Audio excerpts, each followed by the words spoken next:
Dia salah satu negara di Afrika di mana negara ini tidak bersahabat dengan negara-negara lain anggota PBB. Karena mereka memiliki seorang pemimpin yang otoriter. Memiliki jenggot sejak lahir sampai dewasa itu adalah ciri khas dari si diktator ini. Memiliki 30 pengawal wanita dan semuanya masih perawat. Dia menjadi pemimpin sejak umur 7 tahun. Makanya dia disebut pemimpin yang berbahaya. Dia pernah mengadakan olimpiade dan ia sendiri yang memenangkan pertandingan itu dengan cara yang sangat gokil. Dia juga mengumumkan pada rakyatnya bahwa dia sedang membuat sebuah nuklir. Tapi bukan untuk dipakai perang, melainkan untuk penelitian medis. Si Aladin pun berkunjung ke tempat nuklir tersebut. Tapi nuklirnya terlalu kecil, mirip sama patlot 2B lagi. Padahal dia sendiri yang memintanya seperti itu. 2 tahun yang lalu, Nadal sang kepala nuklir telah membuat nuklir yang besar. Tapi dia gak setuju karena bentuk ujungnya seperti kanjut atau alat bantu seks. Karena si Nadal tidak bisa membuat seperti yang diinginkan Aladin, maka si Nadal terpaksa dieksekusi. Jenderal Tamir yang juga pamannya sendiri menyuruh Aladin untuk memberikan pidato pada PBB agar hukuman buat tua dia dicabut. Tapi Aladin menolaknya. Mereka pun pergi ke istana. Di depan istana, Aladin sempat ditembak sama orang yang tak dikenal. Tapi ternyata yang ditembak itu hanyalah duplikatnya si Aladin. Tapi dari sini kita mengetahui bahwa rencana pembunuhan itu ternyata dilakukan oleh paman Aladin sendiri, yaitu Tamir. Tamir pun mencari kembali duplikat Aladin yang kali ini jatuh pada seorang gembala kambing. Dia pun dibawa ke istana untuk bertemu dengan Aladin. Selain mengurus negara, si Aladin juga tak lupa mengurus otongnya biar gak ngebagal gitu ya. Kemudian dia memotret semua perempuan yang pernah dilentud olehnya sebagai kenang-kenangan. Dari televisi diberitakan bahwa PBB memerintahkan NATO untuk menyerang Wadia jika Aladin tak berbicara pada PBB. Aladin pun pergi ke Amerika dengan pengawalan mewah meskipun disambut unjuk rasa oleh warga Amerika. Ketika tidur di hotel, Aladin diculik oleh seseorang. Seseorang itu mengaku bahwa dia disuruh oleh Tamir untuk membunuhnya. Si penculik itu menggurud atau mengurut jenggotnya si Aladin, kemudian membakarnya. Tapi malah terjadi kebakaran sehingga si Aladin pun bisa kabur.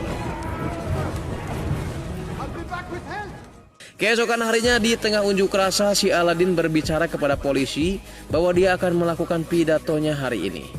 Tapi si polisi tidak percaya karena Aladin berpakaian seperti gembel dan tak ada jenggotnya. Dia pun melihat si Tamir bersama duplikatnya sendiri sedang naik mobil. Dia sadar ternyata pamannya selama ini ingin menyingkirkan dirinya. Si duplikat Aladin ini kini bersiap untuk melakukan pidatonya. Sempat jatuh dari podium karena gemper atau panik, si duplikat itu mencoba tenang dan sempat meminum air kencingnya sendiri. Kemudian si air kencing itu dibahaikan atau diguyurkanlah ke delegasi Israel. Emang goblok nih orangnya. Dalam pidatonya, si duplikat itu menyampaikan bahwa dia akan menandatangani konstitusi baru dalam 5 hari ke depan untuk membuat Wadia menjadi demokrasi dan menghapus kediktatoran. Pernyataan itu disambut gembira oleh warga Amerika kecuali Aladin. Aladin yang gak setuju langsung naik pagar pembatas sehingga situasi menjadi kacau. Dia diselamatkan oleh perempuan bernama Zoe. Zoe ini seorang pengusaha minimarket yang memperkerjakan orang-orang imigran yang tak punya pekerjaan di Amerika. Dia juga mengajak Aladin untuk bekerja, tapi Aladin menolaknya. Kita ke duplikatnya si Aladin. Meskipun sebagai duplikat, orang ini tetap dikasih jatah pengecrotan oleh si Tamir. Tapi emang dasarnya tukang gembala kambing ya. Itu cewek bukannya dilentut, tapi malah diperas toketnya layak kambing betina. Aladin pergi ke suatu tempat di mana tempat itu adalah orang-orang pesakitan Wadia, alias orang-orang yang membenci Aladin. Itu terlihat dari gambar-gambar yang terlihat melecehkan Aladin, termasuk Aladin yang sedang digegel anjing. Meskipun sudah tak ada jenggot, banyak orang di antara mereka yang mencurigai bahwa dia adalah Aladin. Sampai-sampai dia mau digulung atau digebugin. Beruntung Nadal keburu datang dan mengaku bahwa dia adalah saudaranya. Namanya Solihin, bukan Aladin. Aladin pun meminta bantuan Nadal untuk merebut kembali tahtanya. Si Nadal pun setuju asalkan dia kembali menjabat sebagai pemimpin proyek nuklir lagi jika Aladin berhasil merebut tahtanya kembali. Dan mereka pun sepakat.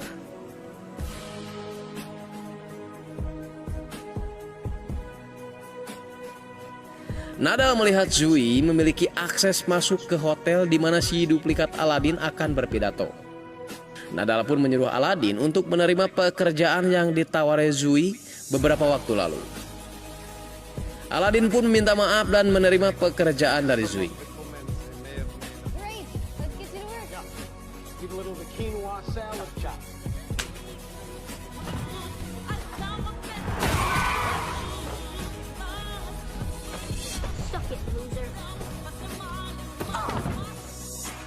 Nadal membawa Aladin naik helikopter. Rencananya melihat situasi gedung yang akan dipakai duplikat Aladin berpidato. Tapi mereka malah disangka teroris dan ditangkap polisi.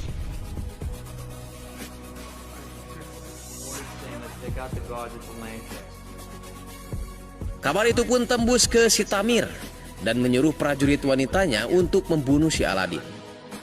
Di toko, si Aladin menawarkan diri pada Zoe untuk diperkosa. Tapi si Zui menyarankan si Aladin untuk melakukan coli saja.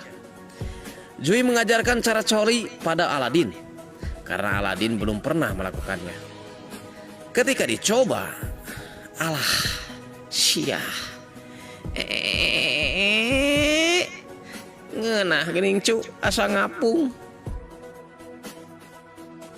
Si Etra yang disuruh Tamir membunuh Aladin kini datang. Dia memanfaatkan toketnya yang brutal untuk menyiksa si Aladin.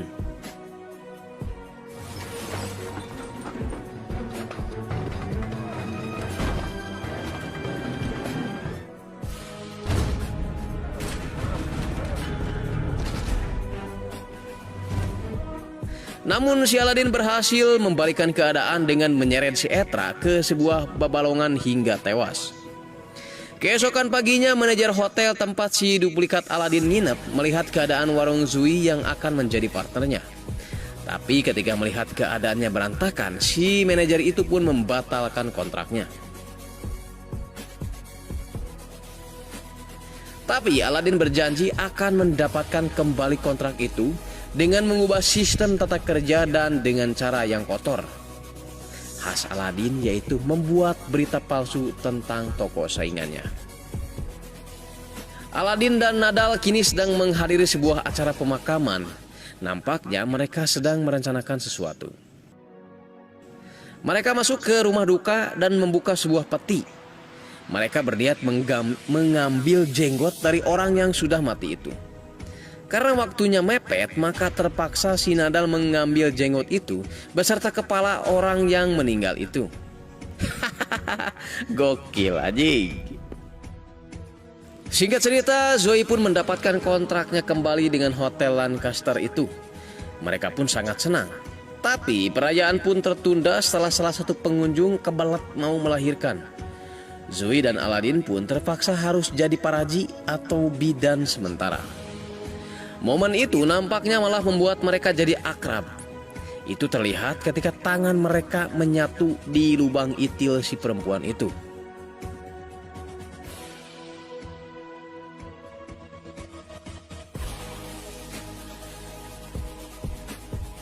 Aladin dan Zui sempat mantap-mantap sebentar. Namun setelah itu Aladin membawa sebuah jenggot dan mengakui bahwa sebenarnya dirinya adalah Aladin sang pemimpin Wadia. Zui sadar ternyata si Aladin sengaja memanfaatkan dia untuk supaya Aladin dapat akses masuk hotel. Zui pun marah dan mengusir si Aladin. Aladin sempat stres dan mau bunuh diri. Beruntung si Nadal datang dan memberikan semangat pada Aladin.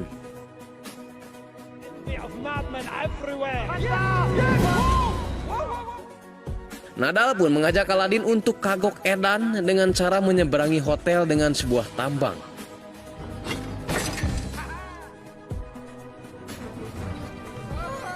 Di saat mendarat, seorang wanita kebagian barokah ya, karena dia melihat babagug rudalnya si Aladin. Aladin pun masuk dan menyuruh duplikatnya untuk keluar. Tak lama setelah itu, Tamir menyuruh Aladin untuk berkhutbah di atas podium. Tapi yang pertama-tama ia lakukan adalah menyuruh tentaranya menangkap si Tamir. Setelah itu, sambil disiarkan langsung ke seluruh dunia, dia mengatakan bahwa dia akan tetap menggunakan sistem kediktatoran. Tapi ketika dia melihat Zui, dia pun merubah pikiran dengan mengatakan bahwa dia ingin berdemokrasi dengan sebenar-benarnya. Eleh aji gue ceng banyak. Keputusannya itu disambut sukacita oleh seluruh dunia. Tamir mencoba menembak Aladin tapi diselamatkan oleh si duplikat.